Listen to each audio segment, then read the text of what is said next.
Hey guys, welcome to this week's track guide, last track of the season, and I'm hoping this is going to be my favourite track. It's a new track, but I had great fun with this one in week 13, and it's pretty much like another Belle Isle, which is probably my favourite track, so I'm really looking forward to this week. Right, let's get into it. Okay, first up the weather guys, track currently 21 degrees, date and time set to what the official sessions are going to be set to next week. And onto the setup, 55% brake bias, which I'm kind of sticking with at the moment, even though I normally use 54. Minimum tyre pressures all around, 8 on the anti-roll bar, 7.9 litres of fuel for qualifying, 11.8 litres of fuel for the race. SPO this week I'm using +3. I've done a bit of testing, I haven't got any damage on a +3. Although across some of the curbs you kind of get that bottoming out sort of horrible noise that you don't really like. But I haven't got any damage on +3 yet, so I may change it in the week depending on how the races go. There's a couple of dodgy curbs, maybe I'll go down to a +2, but pop by the stream anyway, and I'll let you know what I'm currently using. Okay then guys, onto the guide. The lap we're going to look at this week is a 1:31.213. Not the quickest lap in the world, you can definitely get into the 1:30s. You can see over here my optimal was a 1:30.9. I just couldn't quite string the whole lap together.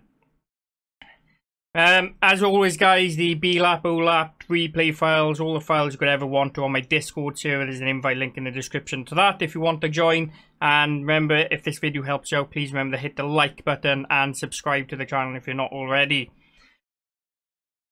Okay then, here we go, coming down across the start-finish line. I just go to the cockpit. Keep it tight to this wall all the way around, as close as you dare.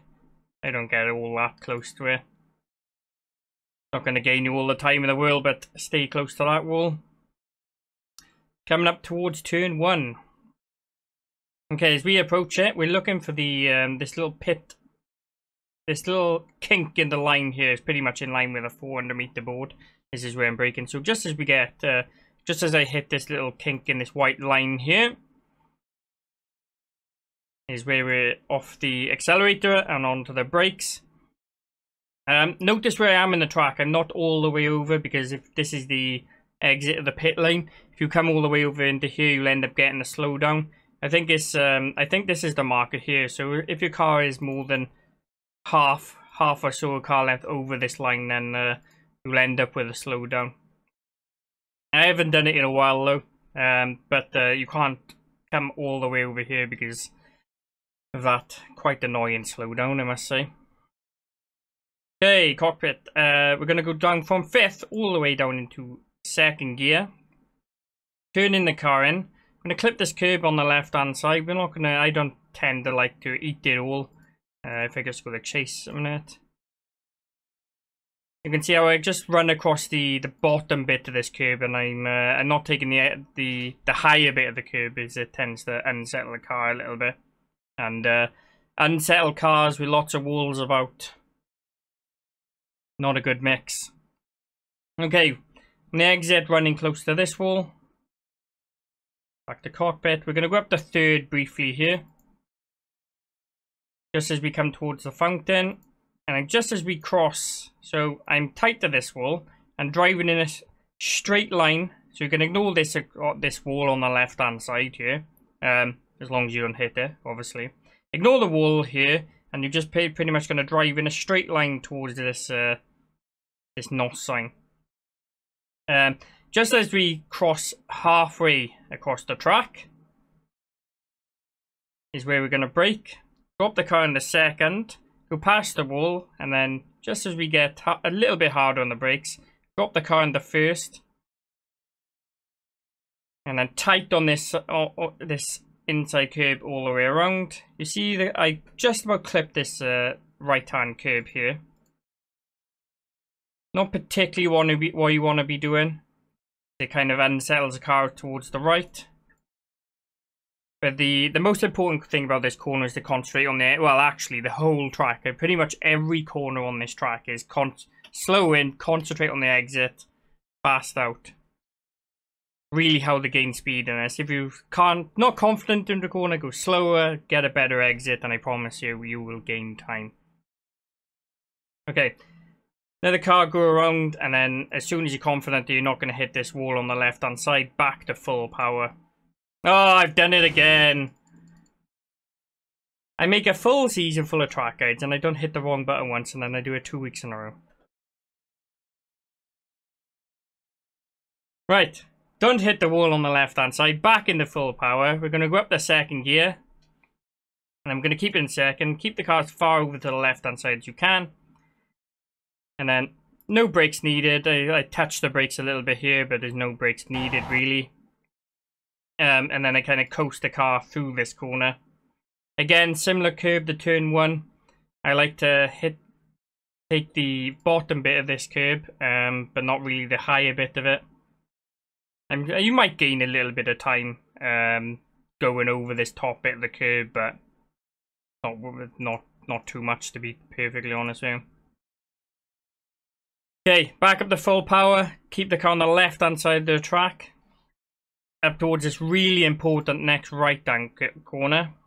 And we had great fun with this right-hand corner, because in week 13 there was no slowdown on it. So you could come up towards it and then just cut the whole corner, and there would be no slowdown. But iRacing have now patched that, so you can still cut it a real load. You can't cut it as much as we did in week 13. Okay, keep the car in second gear. You might be tempted to go up in third, but as usual, keep the car in second because you don't want to be going to third and back on the second again. We come up, tap the brakes a little bit, and it's a really early turn in. Now you can see how much this curb I'm taking here. Oh, I've done it again. What is wrong with me? Okay. We wait for it to catch up. Okay, you see how much of this curve I'm taking here? I can turn in a little bit earlier, and you can kind of cut this a little bit more. If I just go to chase. Really cut this curb a load. You can run sort of over this another sort of quarter of a car's length over this curb without the slowdown, but any more than that. We were running close to this wall during week 13, and that will definitely get you one big slowdown now. But you can definitely cut this corner. I said this lap times a 0.2, and it could have been a 0.0. This is probably where I lost the 10th. Through this corner. And as we go over it, the car gets really unsettled, but you really need to get back on the power as soon as you can. So you want to cut it. If I just go to the cockpit. You want to cut this curb, and then the car will get really unsettled. And if you watch the trajectory, kind of feather the throttle over the bumps until the car settles back down before I get back to 100% power, missing that wall on the left-hand side. Okay, we're going to bring the car over to the right-hand side of the track, up in the 4th gear. Braking marker for this corner is this little kink in the wall here. So it's about the 150 meter board. As we're coming up towards it, I'm looking at this kink in the wall, and I'm just braking just a tad before it. From 4th gear, down into 2nd gear, trailing the brakes off into this corner, and then getting as close to this inside wall as you possibly can. Again, what I'm doing is I'm kind of going slower than I normally would through this corner to get a really good drive out, and you can see how early I'm back on the power. Really, really important to get back on the power early as you can in pretty much every corner on this track without hitting any walls. Okay, up in the 3rd gear. No need to go up in the 4th. Keep it in 3rd. Bring the car to the left-hand side of the track. So one thing I will say about this corner as well, you can go you can even go slower through this corner and then take a tighter line sort of across the middle part of the track here, or you can run wider and it doesn't really make any difference. I do both. You can go slower or faster, take a wider line, whatever takes your fancy. Try it in practice. Okay, this next right hand corner, braking marker is the 200 meter board. So we're going to go from 3rd on the brakes, drop the car in the second. See how long I am on the brakes here, really trailing the car off into this corner. And then as we turn in, we're aiming for this wall on the inside without actually hitting it, and you can see how early I am back to 100% power. Not even at the apex, not even at this first apex, and I'm back to 100%. Again, missing that wall on the outside and missing this wall on the left hand side as well. You can see the car kind of slides out into it, but I don't actually hit the wall. Okay, down this next straight, the car's going to go up all the way into 5th gear. Keep the car on the left hand side of the track. Let's slow it down again. Braking marker again, I'm looking at the 300 meter board. Pretty much as we hit the 300 meters. From 5th, all the way down into 2nd gear. Turning the car in. And then across the apex, and you can take a little bit of these bumpy curbs as well. What I will say about this corner, for me anyway, doing the testing this week, it's been really slippery, this corner. And I don't know why, because none of the other corners that are like it, but it's probably the speed that you're carrying into the corner. It kind of makes it feel really slippery, so you're going to want to be really careful through here on cold tires. It's much better when the tires are warmed up, but cold's not so much. Okay, you can run all the way to the outside if you want to. I tend to leave the car in the middle of the track somewhere though, just to bring the car over to the right hand side to carry more speed through this double left hand corner. I leave the car in second here. We feather the throttle through this corner and they go about 20%, and I'm sure it flips up again. Just enough to keep the car as fast as it can go through this corner without actually sliding the car, because you obviously slide in the car, lose your speed, so don't slide it, but feather the throttle and just feel your way through the corner. That makes sense. Okay, I keep it in second. Some people can drop it to first here, and then you can use more power if you want. I tend to leave the car in the higher gear. I drop it to first later, but some people will drop it to first here, and then use more power, more accelerator through the corner. Keeping the car as far on the left hand side of the track as you can as we come into this nightmare of a hairpin that I'm sure it's going to be. Drop the car in the first on the brakes, and then we're going to go really slowly into this corner. And then really tight on the inside. And then you can see how early I am back on the power again. Really tight on the inside, really early back to 100% power when we get about halfway through the corner, getting a good drive out. Missing the obvious wall, and I'm sure I said this doing the Belle Isle track guide as well. Just don't hit any walls. Yeah, cool.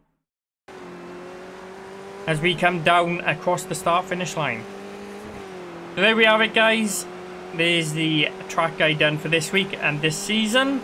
I hope you've all had a good season, good races. I don't know what we're going to do next week in week 13. I'll probably run a community races all week. You know, these fun community races I run during week 13. So if you want to get involved, make sure to join the Discord. The invite link in the description, or come by the stream at twitch.tv/BenEvs. Have a good race this week, guys, and I will see you all at the start of next season.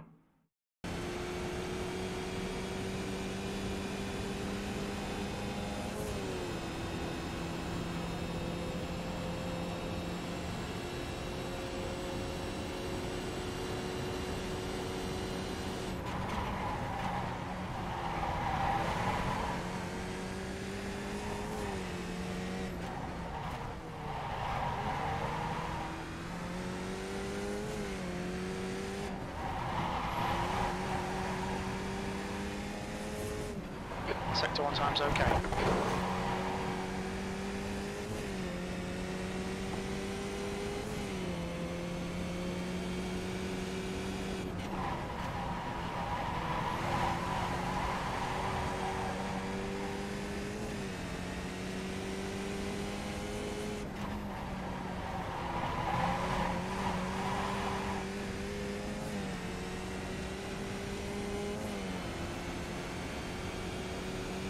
Sector 2 time was good.